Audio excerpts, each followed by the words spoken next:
Buenos días, este es el audiolibro de la lección número 3 del curso de las 100 horas llamada Peregrinaciones en el Desierto. Por varias razones ha sido muy difícil localizar con exactitud los lugares y fijar en orden los eventos acaecidos durante las peregrinaciones del pueblo de Israel, que fueron aproximadamente 40 años, desde el Éxodo hasta cruzar el Jordán.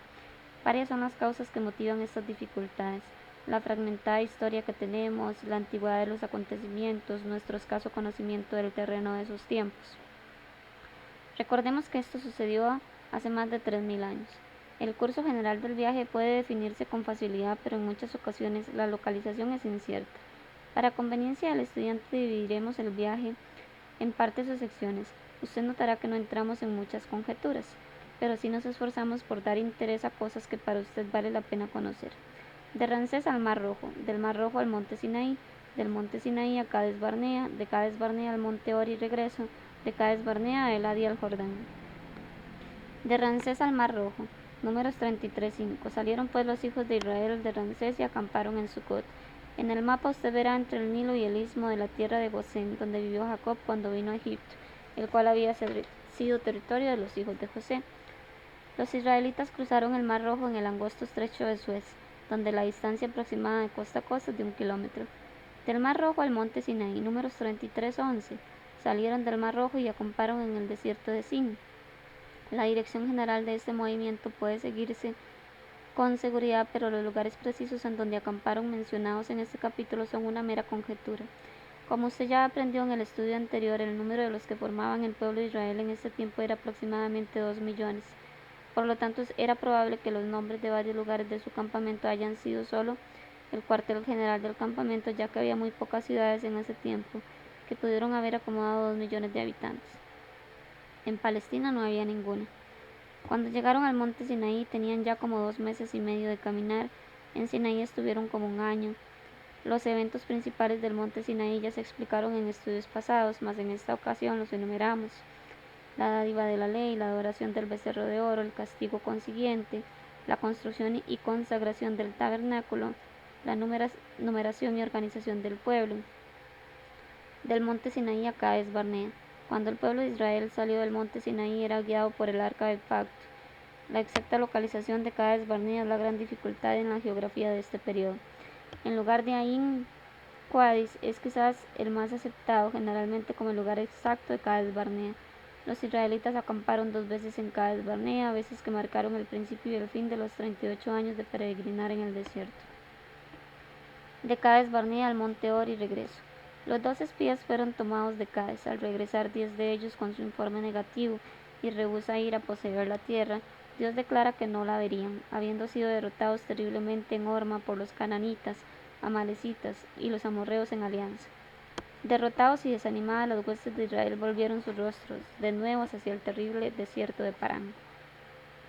En el periodo de los 33 años siguientes permanece en la oscuridad. En Números 14:45 se interrumpe el hilo de la historia, reanudándose hasta que encontramos al pueblo nuevamente en Cades Barnea. Al fin de los 38 años, según el capítulo 20, la lista de las estaciones que encontramos en número 33, 13 al 36 es un catálogo estéril de 18 lugares, de los cuales solo uno puede localizarse, y de 2 o 3 se puede hacer alguna conjetura. Así que encontramos de nuevo las huestes de Israel en Cades Barnea al fin de los 38 años. De Cades Barnea a Elad y el Jordán. Después que este periodo de peregrinación hubo terminado y de que la generación de Dios había jurado que no entraría a la tierra prometida, había muerto.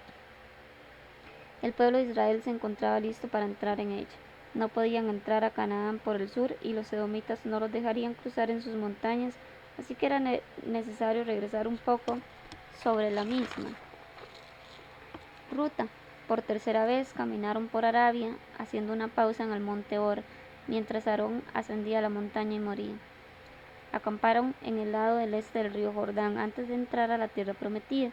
Los siguientes son 7 eventos que deben de recordarse: el episodio de la profecía de Balaam, la iniquidad de Israel contra las mujeres de Moab y la plaga como castigo, números 25 del 1 al 18, la campaña contra los moabitas y madianitas, el censo del pueblo de Israel, números 26 del 1 al 51, repartición de las tribus de Rubén, Gad y la media tribu de Manasés en números 32 del 1 al 42, repartición de la ley, Deuteronomio muerte de Moisés en el monte Nebo, Deuteronomio 34, 1 al 12. Los 7 años de conquista. Propiamente, esta es la conquista de Canaán y a lo que se puede hacer referencia como Palestina, aunque en un sentido más correcto la conquista para poseer la tierra prometida se inició antes bajo la dirección de Moisés. Diane Stanley dice, la conquista principió al pasar el río Ceret bajo Moisés, terminando hasta la captura de Jerusalén por David. En un sentido más limitado puede llamárselo el periodo durante el cual el territorio más tarde llamado Palestina fue definitivamente ocupado por Israel y tenido por propio. La conquista al este del Jordán. Números 20-36. Para un mejor estudio dividimos la conquista al este del Jordán en 3 secciones.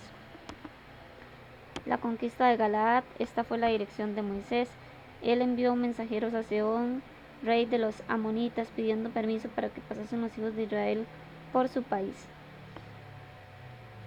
El rey rehusó, entonces Moisés y su pueblo atacaron al ejército de Sehón. De esta batalla salió victorioso el pueblo de Israel, obteniendo así una cabeza de puente en un lugar muy importante, la conquista de Basán. Mientras esta fue probablemente bajo la dirección general de Moisés, existe evidencia de que fue bajo la dirección inmediata de Noa, de la tribu de Manasés. El reino fue tomado por Israel. La conquista de Madián. Los moabitas y madianitas formaron una alianza contra Israel, pero al fracasar en su intento para que Balaam maldijese a Israel, temieron entrar en batalla abierta, por lo tanto se ocuparon de corromper a Israel por medio de su amistad y por la seducción de sus mujeres. Tuvieron tanto éxito que las multitudes de los hijos de Israel murieron como resultado de la plaga puesta sobre ellos como castigo. Una guerra siguió, los moabitas fueron completamente subyugados y la tribu de Madián completamente destrozada. La conquista al oeste del Jordán, Josué 1:14. Esta conquista fue bajo el mando de Josué, sucesor de Moisés, como guía de las huestes de Israel. Josué hizo su cuartel para el centro de operaciones en Gilgal, en el valle del Jordán. Jericó fue el primer lugar capturado. En Jai fue la primera derrota por la desobediencia de Acán, aunque más tarde fue tomada usando como estrategia una emboscada. Los haitas fueron tomados, los de Gabaón y los de otros 3 pueblos hicieron alianza con Israel, por lo cual fueron protegidos. Más al sur algunos reyes hicieron alianza para pelear contra Israel, pero fueron derrotados. Todo el territorio desde Jerusalén hasta el desierto, el gran desierto al sur, fue conquistado por los hijos de Israel. Dando vuelta hacia el norte en una de sus características marchas rápidas, Josué toma una ciudad tras otra dando muerte a sus reyes. Un número de ellos se menciona en Jueces 12, 9 al 24. Esta campaña hacia el norte dio fin a las operaciones activas y la tierra descansó de la guerra, aunque por muchos años continuó débilmente, terminando por completo hasta el reinado de David. Josué 11:23 tomó pues Josué toda la tierra conforme lo que Jehová le había dicho a Moisés, y la entregó Josué a los israelitas por herencia conforme a su disposición según sus tribus, y la tierra descansó de guerra. Otras conquistas. Es verdad que la conquista general había terminado, pero los filisteos permanecieron en la planicie, y en medio de cada tribu había fortalezas que por mucho tiempo resistieron a Israel, formando centros de rebelión y a veces de opresión. El libro de los Jueces relata brevemente 3 campañas después de la conquista: la campaña de los judaítas y simeonitas contra el rey Besek, quien había dado muerte a muchos reyes, haciendo un reinado de crueldad y del terror donde quiera que iba. Las huestes de Judá y Simeón dieron muerte a 10.000 de sus guerreros, capturando al rey Adoni-Besek, al que trataron como él había tratado a los reyes cautivos, cortándole el dedo pulgar de las manos y el grande de los pies. Caleb y su sobrino Otoniel recapturaron Hebrón y Debir.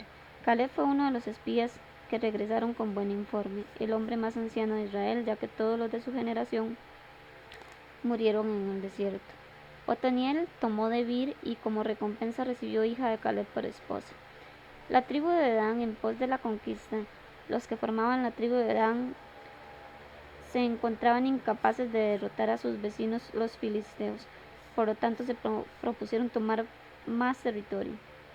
Parte de la tribu salió hacia el norte para capturar la ciudad fenicia llamada Laish, la cual hicieron destruyéndola y edificando un lugar de la ciudad de Dan.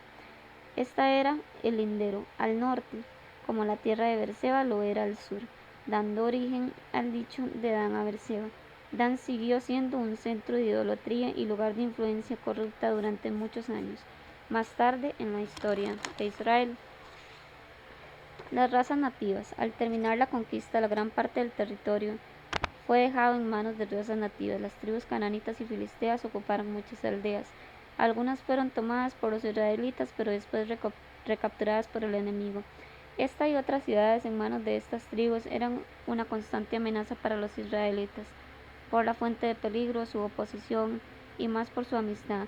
Fue una misericordia mal ejercida de los israelitas el no haber destruido y echado fuera a las razas nativas, especialmente a los cananitas, cuya influencia corrupta casi destruyó el destino de Israel como depositario de la verdad religiosa para todo el mundo. La tierra prometida entre las 12 tribus, Josué 14 al 22. Usted recordará que las tribus de Rubén y Gad y la media tribu de Manasés recibieron su porción al este del río Jordán. Después de la campaña al oeste del Jordán, Judá, Efraín y la otra media tribu de Manasés tomaron inmediatamente su porción. Las otras 7 tribus fueron lentas para hacer la repartición entre ellas y no lo hicieron hasta que fueron exhortados por el anciano Josué. Y aquí la lista de las tribus: la tribu de Rubén al este del Mar Muerto y la parte baja del Jordán, la tribu de Gad al este del Jordán, norte de Rubén. En este territorio se encontraban Ramot de Galaad, famosa fortaleza, a menudo centro de guerra, y Peniel, donde Jacob luchó con el ángel. La medio tribu de Manasés al este. Esta medio tribu ocupó una porción llamada antes Basán, el territorio más grande cedido a una de las tribus. Está al norte de Gad, al este de lo que más tarde se llama Mar de Galilea. La tribu de Simeón. Esta tribu estaba en el sur. Abraham e Isaac pasaron la mayor parte del tiempo en este territorio que Simeón ocupó. Simeón, por la posición de sus fronteras, casi perdió su identidad mezclándose con la tribu de Judá y con las tribus peregrinas en el desierto del sur. La tribu de Judá. Esta tribu ocupó la porción más valiosa del terreno y por 3 siglos fue rival de Efraín como el líder de la nación. Belén y Hebrón se encuentran entre las ciudades de Judá. La tribu de Benjamín. Esta ocupó el territorio más pequeño de todas las tribus, con una dimensión de 25 millas de largo por 12 de ancho.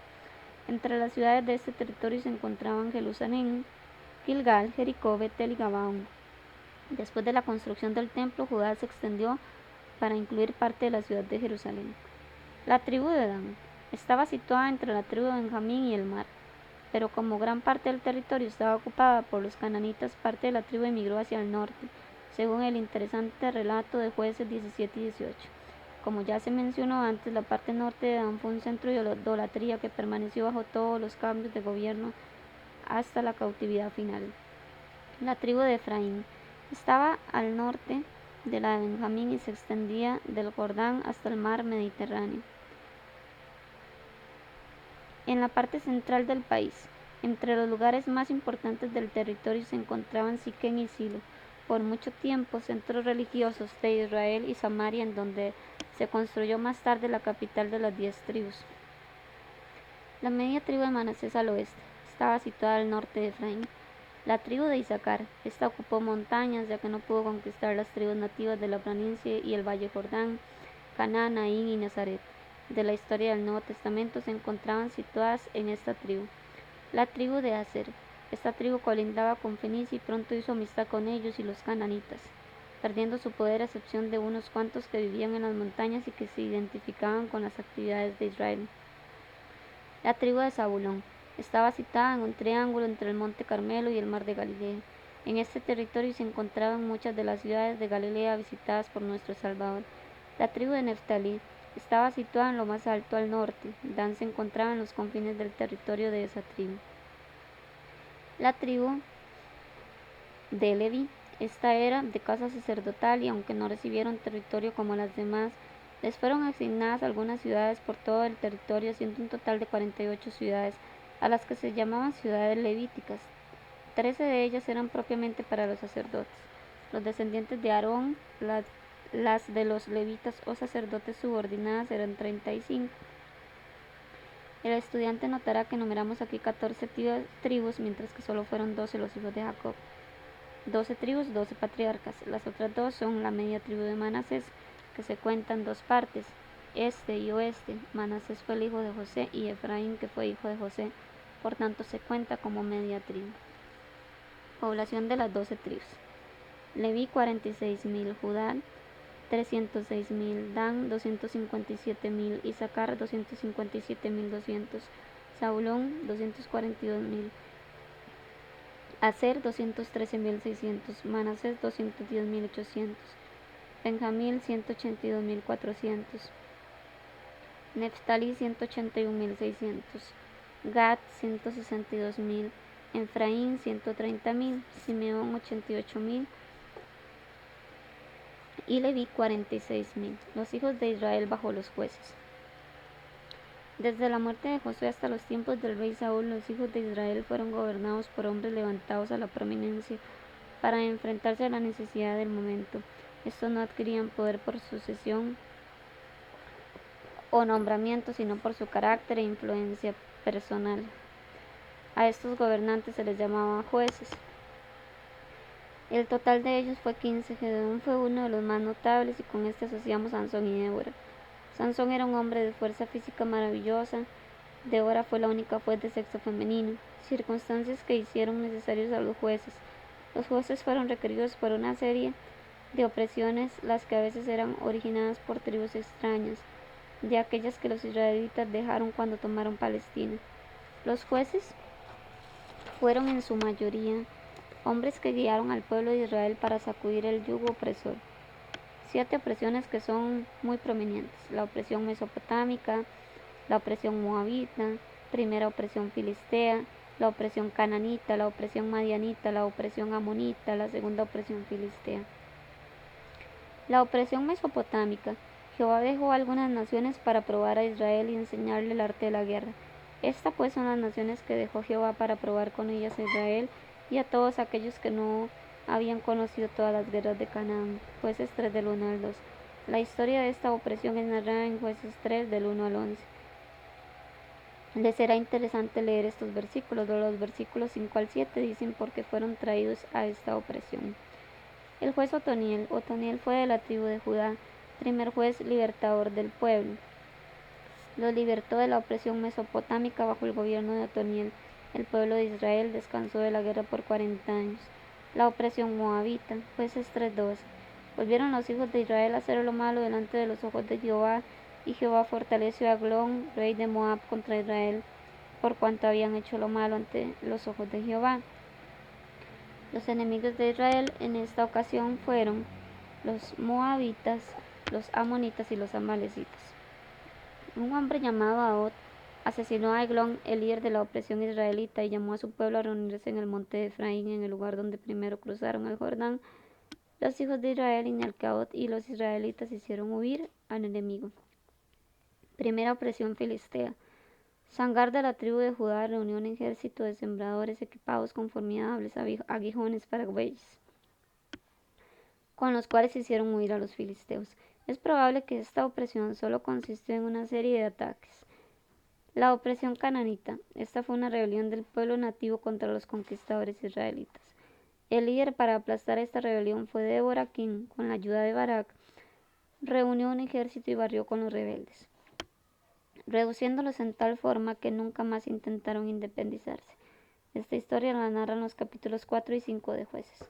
La opresión madianita. Gedeón fue el quinto juez, y él, con un grupo de 300 hombres escogidos, hizo huir a todo el ejército madianita en completo desorden hacia el valle del Jordán. Esta opresión fue la más severa hasta este tiempo. Los madianitas con algunos amalecitas se extendieron por la parte de la tierra, robando a los habitantes y destruyendo todo lo que encontraban en su camino. Fue tan severa la destrucción que los israelitas se vieron forzados a esconder sus cosechas, y aún ellos mismos se escondían en cuevas en las montañas. La historia de esta opresión es narrada en los capítulos 6 al 8 de los Jueces. La opresión amonita. Esta opresión afectó a las tribus del este del Jordán y duró como 18 años.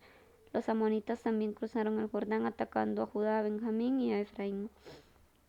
Jefté fue el libertador levantado en esta ocasión. Fue el 9º juez, peleó en contra de los amonitas y los conquistó. Al regresar de su victoria se cumplió el juramento sobre su hija. Jueces 11. La historia de esta opresión se relata en los capítulos 10 y 11 de Jueces. Segunda opresión filistea. Esta fue muy larga, permaneció durante el oficio de los siguientes jueces: Sansón, el número 13, Elí, el número 14, Samuel, el número 15. Durante el reinado de Saúl, los filisteos dominaban aún muchos lugares. Este yugo no fue quitado completamente hasta que el territorio se unió bajo el reinado de David. Sansón, el juez número 13, era un hombre de gran fuerza física, cuyas hazañas no son bien conocidas. No fue tanto una guía para el pueblo, sino por las cosas que hizo de gran valor. Elí, aparte de ser juez, era sumo sacerdote y gobernaba desde Silo, en donde estaba el arca.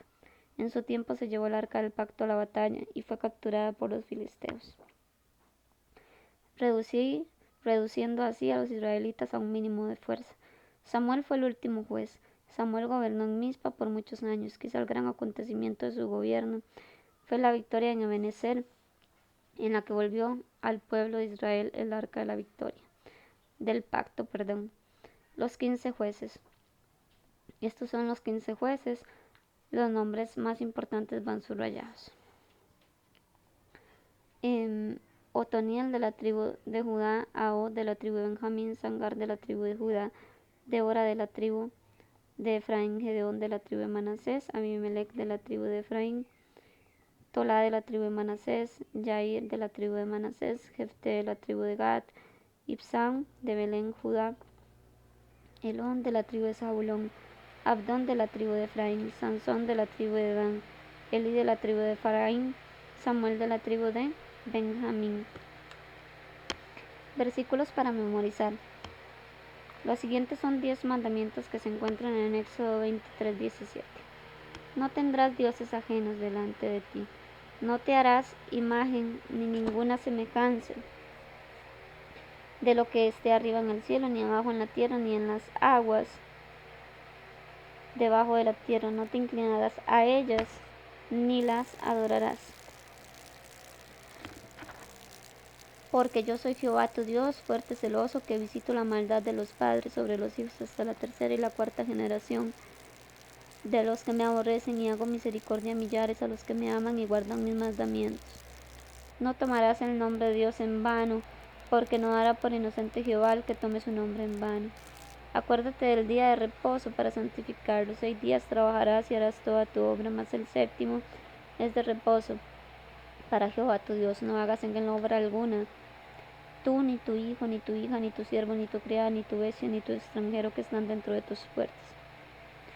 Porque en 6 días hizo Jehová los cielos y la tierra, el mar y todas las cosas que en ellos hay, y reposó en el séptimo. Por tanto Jehová bendijo el día de reposo y lo santificó. Honra a tu padre y a tu madre, para que sean tus días largos en la vida que Jehová Dios te da. No matarás, no cometerás adulterio, no robarás, no hablarás contra tu prójimo falso testimonio, no codiciarás la casa de tu prójimo, no codiciará la mujer de tu prójimo, ni su siervo, ni su criada, ni su buey, ni su asno, ni cosa alguna de tu prójimo. Este fue el audio completo, la lección número 3 del curso de las 100 horas. Dios les bendiga.